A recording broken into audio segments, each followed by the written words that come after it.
여러분 안녕! 이번이 이제 다가오는 방학을 어떻게 보낼지 선생님이 꿀팁을 주기 위해서 나타났습니다. 그래서 이번에 컨셉을 잡았는데 첫 번째 컨셉은 우리가 지나온 이 학기를 어떻게 잘 마무리를 해야 될지에 대한 부분이고요. 이제 다가오는 학기를 어떻게 대비해야 되는지에 대해서 두 번째로 말씀드리도록 하겠습니다. 네, 첫 번째 컨셉부터 말씀드리도록 할게요. 첫 번째 중에서 첫 번째는요, 교과서가 필요할 것 같아요. 그래서 교과서의 중단원과 대단원 부분을 우리가 공책에다가 한번 정리해 볼 건데요. 공책 하나 준비하셔가지고 수학 공책은 이렇게 줄이 들어가져 있잖아요. 한 문제 한 문제를 중단원, 대단원을 우리가 정리를 좀 하셨으면 좋겠습니다. 다시 한번 정리하는 셈 치고 교과서와 공책 하나로 전학기를 잘 정리해 주시면 너무 좋을 것 같아요. 두 번째는요, 이제 다가오는 학기를 선행을 해야 되는데 이제 어떻게 선행을 할까요? 라고 했을 때 이때에도 교과서가 필요할 것 같아요. 그런데 이때는 목차를 한 번만 보고 가실게요.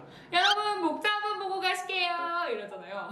목차를 왜 봐야 합니까? 라고 했을 때 우리가 지금까지 배운 목차가 있고 이제 앞으로 나아가야 되는 목차가 있는데 지금까지 배웠던 거를 가지고 사용하는 문제들도 있을 것이고 앞으로 나아갈 길을 목차가 보여주기 때문에 우리 목차 한번 보고 가실게요. 그래서 이제 무엇을 내가 공부를 할지를 보고 가는 것과 보고 가지 않는 것의 차이는 엄청나게 클 것이다 라고 생각합니다. 그 다음에요, 목차를 보셨으면요, 교과서 중간중간에 나와 있는 증명들이 있을 거거든요. 그 증명들을 조금 생각해 가면서 같이 베껴 쓰는 거예요. 뭐 어디에다가? 수학 공책에다가. 우리 아까 전에 쓰던 그 수학 공책 있죠? 그 수학 공책 중간부터 시작할게요. 왜? 앞에 부분은 전학기 거 해야 된다 했잖아. 그래서 중간부터 시작을 해서 책에 있는 증명 부분을 생각을 하면서 같이 따라 써보는 거예요. 이렇게 된다는 거구나 라고 하면서 증명에 대한 부분을 조금 따라 해보기를 제가 추천드립니다. 그거 많이 하는 친구들 없는데 나중에 어떤 공식이 나타나거나 어떤 도형에 대해서 이해하는 데 있어서 이렇게 증명하는구나 라는 부분을 우리가 좀 깨닫게 되는 계기가 될 거예요. 그런데 고등학교 모의고사를 한번 이렇게 보시면 이렇게 네모칸에 되어 있어서 증명 문제에 빈칸을 뚫어가지고 문제를 맞춰봐 라고 하는 문제들이 있거든요. 이거는 논리적으로 따라갈 수 있는지를 물어보는 문제예요. 거기에 탁월한 공부 방법이라고 생각합니다. 근데 그게 작은 문제 수가 아니거든요. 굉장히 좀 많은 문제 수를 차지하고 있어요. 그래서 지금부터 차근차근 선행하면서 이해하는 연습을, 또 논리력을 따라가는 연습을 하시는 게 좋겠다는 게 제 생각입니다. 그런데 사실 제 욕심 같아서는 교과서 문제 양으로 사실 작아요. 그래서 가장 얇은 거, 문제집 사러 가가지고 가장 얇고 가장 쉬워 보이는 문제집을 하나 고르셔서 문제집과 학교 교과서를 같이 한 학기 분량을 같이 풀어주시기를 추천드립니다.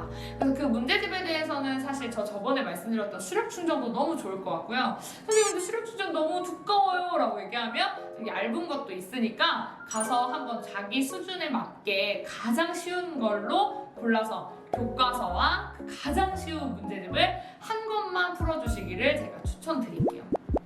지금까지 제가 두 컨셉으로 잡았었잖아요. 전 학기 거 잘 마무리해서 우리가 지금 생각하는 수학 공부를 좀 마무리해주기를 바라는 거고, 또 후학기 거 우리 나중에 가야 된 선행에 대한 부분은 증명 부분 좀 짚어가면서 논리력을 좀 키워달라는 것이고, 또 문제집 한 권 더 해가지고 이제 문제 양을 조금 더 해줬으면 좋겠다라는 거예요. 근데 여기서요, 고등학교 친구들한테는 조금 더 요구하고 싶은 게 있는데요. 전 학기를 잘 마무리 지으셔야 돼요. 뒤에 학기에 대한 부분들이 준비되어지는 것보다 더 중요한 부분이라고 좀 말씀을 드리고 싶거든요. 그래서 전 학기에 대한 부분에 자이스토리라는 문제집을 하나 더 푸셔서 거기에 대한 문제를 다 공책에다가 풀이 과정을 적으시기를 바랍니다. 근데 선생님 저 풀이 과정 하는데 모르는 문제가 생겼어요 라고 하면 자이스토리를 추천한 이유가 답안지가 너무너무 잘 되어 있어요. 그래서 선배들이 어떻게 서술형을 풀어냈는지가 너무 자세하고 자상하게 되어 있거든요. 그래서 혼자 공부하기에 가장 좋은 어려운 문제집이라고 생각하시면 돼요. 그래서 자이스토리를 전 학기 거를 한 번 더 풀이 과정을 정갈하게 쓰시면서 좀 공부를 좀 하셨으면 하는 게 제 바람입니다, 여러분.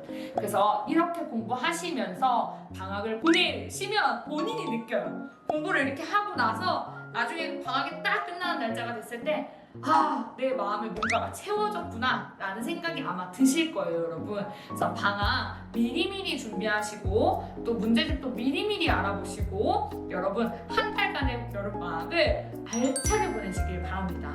이 방법은 실제로 저희 학원에서도 우리 친구들이 이렇게 진행을 하고 있는 부분이거든요. 실제로 성적이 잘 나오냐라고 했을 때 정말 성적이 다르게 나와요. 그래서 여러분들이 꼭 해봤으면 하는 방법이고 여러분들이 했을 때 본인의 채워짐이 충분히 느껴질 거라고 생각합니다.